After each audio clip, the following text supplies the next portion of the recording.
So let's take a look at the E major studies in the Rubank Intermediate book for flute. So this is on page 34. There's not a good number for the exercises, but it is on page 34 and it's the E major studies. So there's an E major chord, which flutists tend to call arpeggios, and there's an E major scale.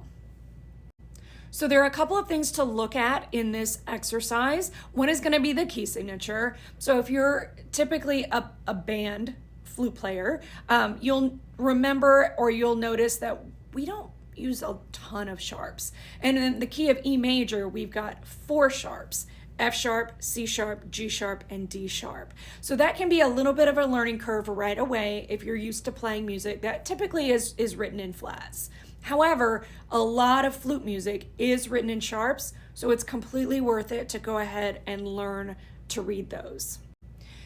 As far as sharps are concerned, I will strongly encourage you to learn them as sharps. So please don't have the temptation to translate them into flats. So for example, if I have music that has a C sharp in it and I'm used to playing in flats, I'm going to resist thinking about that C sharp as a D flat.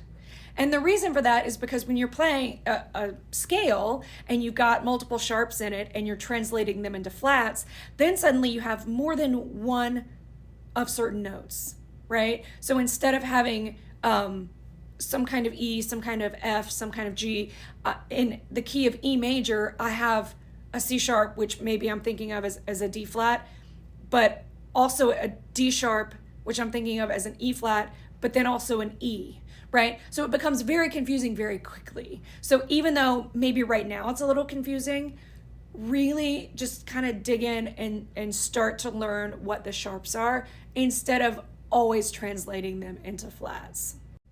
So let's jump into the exercise. They have really specific articulation that's noted. So the quarter notes they're writing with accents, so I'm going to make sure to emphasize those notes. And the eighth notes they have written with staccato marks. So staccato means to separate the note from the notes around it. I'm not going to play it super short, but I am going to separate it. So here is that E major chord or arpeggio exercise.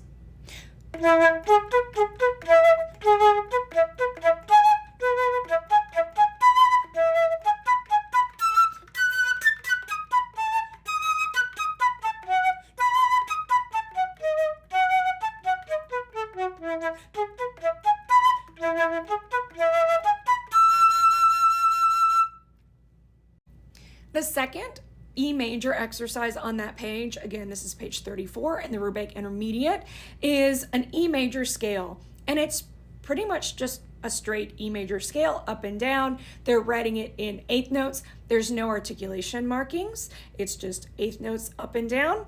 And so let's jump into that one.